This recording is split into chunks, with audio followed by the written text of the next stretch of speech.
Belajar ridho ketika menerima, belajar ikhlas ketika melepas. Segala sesuatu yang ditakdirkan untukmu pasti akan datang kepadamu. Dan segala sesuatu yang tak ditakdirkan untukmu tidak akan pernah menjadi milikmu. Ya Allah, kenapa bukan dia? Sahabat cahaya yang dicintai Allah, mungkin ada di antara teman-teman yang pernah ngerasa rasanya semesta gak berpihak gitu dengan apa yang kita mau gitu. Misal, kita pernah berharap sama seseorang. Kita anggap dia akan jadi rumah. Ternyata dia hanya singgah. Sakit sih, wajar, manusiawi. Tapi rasanya ada rasa yang harus kita jauh lebih bisa hadirkan ketika kondisi kita tak sesuai dengan harapan kita. Kadang-kadang tidak semua hal itu harus sesuai dengan rencana kita. Kenapa? Karena di balik itu ada rencana yang maha indah yang dihadirkan oleh yang maha indah, tentunya oleh Allah Subhanahu wa taala. Kamu menginginkan sesuatu, iya, tapi Allah menginginkan sesuatu yang lain. Kamu punya rencana, iya, tapi Allah juga punya rencana. Dan kita harus percaya bahwa rencana Allah, keinginan Allah, itulah yang terbaik daripada apapun. Perhatikan surat Al-Baqarah ayat 216. Ini ayat yang selalu dijadikan guidance banget sih sama Ahilman. Kalau Ahilman punya keinginan tapi kemudian gak sesuai kenyataan gitu ya. Allah berfirman, A'udzubillahi minasyaitonirrajim. Wa asa an takrahu syai'an wa huwa khairul lakum. Wa asa an tuhibbu syai'an wa huwa syarrul lakum. Wallahu ya'lamu wa antum la ta'lamun. Perhatikan dengan iman. Dan boleh jadi kamu membenci sesuatu, padahal itu baik bagimu. Dan boleh jadi kamu menyukai sesuatu, padahal itu buruk bagimu. Allah Maha Tahu, Allah lebih tahu, sedangkan kamu tidak tahu. Dari ayat ini kita harus punya sikap namanya husnuzon ya, dengan apapun yang datang dalam kehidupan kita. Termasuk dengan skenario ketentuan yang Allah hadirkan dalam kehidupan kita. Apalagi tentang urusan perasaan ya, tentang urusan jodoh gitu. Jodoh itu kan di tangan Allah Subhanahu wa taala gitu. Kadang sekuat apapun kita berusaha, sehebat apapun kita ikhtiar gitu ya. Tapi kalau kemudian Allah memiliki rencana lain tentang jodoh kita, maka kita nggak bisa ngapa-ngapain gitu. Nah maksudnya apa? Dalam proses menemukan jodoh terbaik, hadirkan Allah di dalamnya. Jodoh itu dicari dan dinanti. Dicari dengan cara yang terbaik, dinanti dengan penantian yang terbaik. Ketika engkau mendapatkan seseorang yang sesuai dengan maunya kita, alhamdulillah. Tapi ketika ternyata yang kita inginkan itu tidak berpihak terhadap kita, maka jangan pernah gelisah, jangan pernah galau dengan keadaan itu. Kenapa? Boleh jadi orang yang selama ini kita harapkan, kemudian tidak berjodoh dengan kita, karena Allah tahu bahwa orang itu bukan yang terbaik untuk kita. Jadi mikirnya tuh harus lebih terbuka gitu. Nah, sikap husnuzon ini yang harus kita hadirkan. Jadi nggak ada bahasa gini, aku setelah putus sama dia jadi nggak tahu jalan pulang. Emang kenapa? Iya karena hampir semua jalan pernah aku tempuh bersama dengan dirinya gitu. Nggak gitu kalimatnya gitu.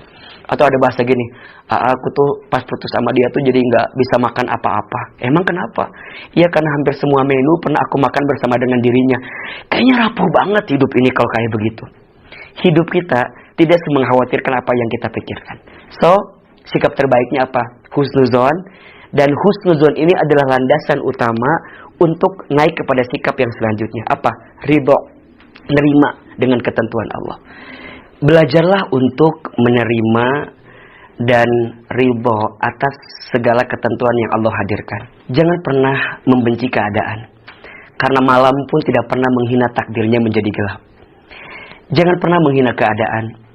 Karena daun pun tidak pernah marah kepada angin yang membuat dia terjatuh dari ranting pohonnya. Belajarlah menerima. Malam itu dia gelap. Tapi saat dia menerima kegelapannya, Allah kemudian hadirkan bintang dan bulan yang bisa menerangi kegelapan tersebut. Sahabat cahaya yang dirahmati Allah, kadang-kadang kita itu hanya butuh waktu untuk lebih nerima saja dengan apa yang Allah hadirkan dalam kehidupan kita. Belajar ridho ketika menerima, belajar ikhlas ketika melepas. Segala sesuatu yang ditakdirkan untukmu pasti akan datang kepadamu. Dan segala sesuatu yang tak ditakdirkan untukmu tidak akan pernah menjadi milikmu. Maka ketika engkau punya harapan, tapi ternyata kenyataannya tak berpihak dengan apa yang kamu harapkan, ridho dulu, nerima dulu. Buka hati kita dulu, buka mata kita dulu, dan yakin di balik apapun yang terjadi, selalu ada hikmah yang sedang Allah hadirkan dalam kehidupan kita. Nah, pertanyaan selanjutnya, Ahilman, bagaimana caranya agar kita bisa ridho? Caranya, ingat 3 ayat ini saja. Yang pertama, tadi tuh, surat Al-Baqarah 216, ingat, apapun yang Allah hadirkan untuk kita, itu pasti yang terbaik. Ingat itu, ya. Allah tuh gak mungkin ngasih yang gak baik untuk kita. Allah itu gak mungkin ngasih sesuatu yang gak pas untuk kita. Pasti Allah tuh lebih tahu mana skenario terbaik untuk kita. Makanya sering Ahilman sampaikan, ada 3 keyakinan di hati kita yang harus kita pastikan tentang keyakinan kita kepada Allah. Yang pertama, tidak ada satupun yang lebih sayang kepada kita kecuali Allah. Ingat ya, ketika Allah menghadirkan skenario hatimu patah, hatimu sakit, ingat, Allah mematahkan hatimu bukan untuk menghancurkanmu, tapi Allah mematahkan hatimu agar kamu bisa lebih kuat, sehingga Allah hadirkan orang lain yang bisa lebih membahagiakan hatimu di kemudian hari. Jadi belajar lebih menerima itu. Yang kedua, tidak ada satupun yang lebih mengetahui tentang diri kita kecuali Allah. Bahkan kita pun nggak tahu tentang diri kita, kan? Kita nggak pernah tahu besok lusa akan terjadi apa, nggak tahu gitu. Hanya Allah yang tahu. Maka Allah Maha tahu, Allah lebih tahu, kita tidak tahu, maka jangan sok tahu gitu. Apalagi nyalahin keadaan dan seterusnya. Dan yang ketiga, tidak ada satupun yang bisa mengangkat kesulitan kita kecuali Allah Subhanahu wa taala. Keadaan yang membuatmu sakit hati mungkin membuatmu terjatuh atau terpuruk. Tapi percayalah, ketika engkau terjatuh, engkau punya banyak kesempatan untuk banyak bersujud. Engkau banyak kesempatan untuk banyak berdoa. Kalau sudah tidak ada lagi telinga manusia yang bisa mendengarkan keluh kesah kita, maka sudah saatnya tempat sujud kita menjadi tempat healing terbaik agar kita bisa memohon dan meminta kepada Allah. Kalau sudah tidak ada sandaran manusia atau pundak manusia untuk bisa bersandar, sudah saatnya tangan ini menengadah meminta kepada Allah atas setiap perasaan yang sedang kita hadapi. Maka teman-teman yakin ya, apapun yang Allah hadirkan untuk kita pasti yang terbaik. Sungguh tidak ada yang kurang yang Allah berikan kepada kita. Yang kurang siapa? Yang kurang kita saja. Ahilman, kita kurang apa? Kita ini dikasih nikmat kurang syukur, dikasih ujian kurang sabar, ketika beramal kurang ikhlas, ketika ada takdir kurang ridho, kalau dikumpulin mohon maaf kurang ajar ya. Jadi kadang-kadang masalahnya bukan di Allah, jadi kitanya aja gitu. Jadi kita yang kadang-kadang ngerasa bahwa kok gini enggak.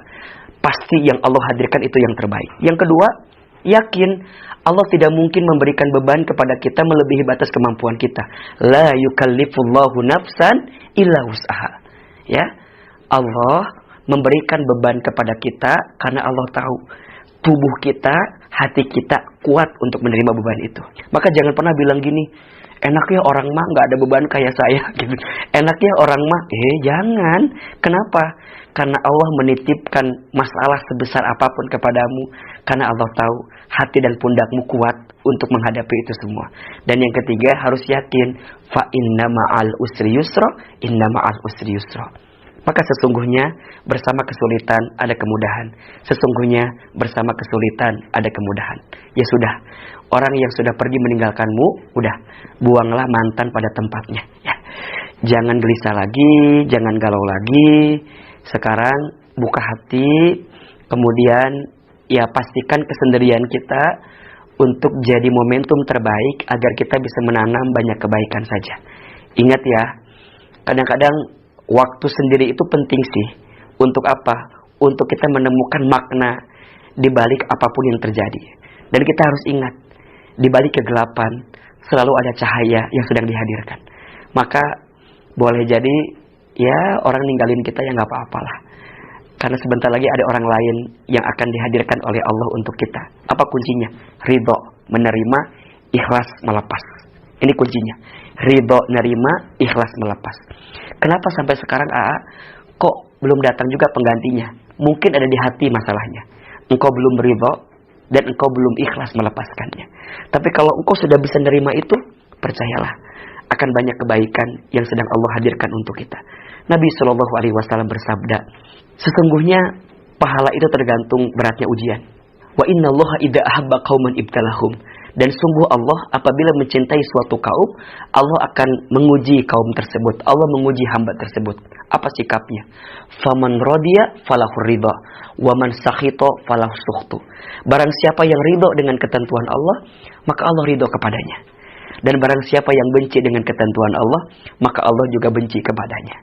Maka jemputlah keridhaan Allah dengan belajar ridho atas apapun yang Allah hadirkan kepada kita. Cinta terbaik memang bukan dia yang datang karena kelebihanmu, tapi cinta terbaik adalah dia yang siap bertahan walaupun tahu kekurangan dalam dirimu. Orang yang tidak bisa bertahan dengan apa yang kita hadirkan, berarti dia bukan cinta yang terbaik untuk kita. Kadang kita nggak butuh cinta yang sempurna, karena cinta itu sudah sempurna dengan maknanya sendiri. Kita harus lebih menyempurnakan apa yang ada di ikhtiar kita.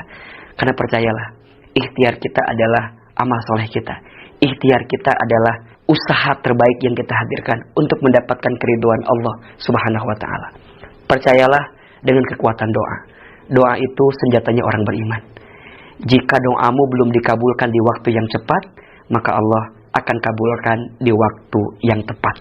Mudah-mudahan Allah hadirkan kebaikan, belajar ridho dengan menerima, belajar ikhlas ketika melepaskan. Doakan orang yang pergi meninggalkanmu, karena doa yang baik akan kembali kepada yang mendoakannya.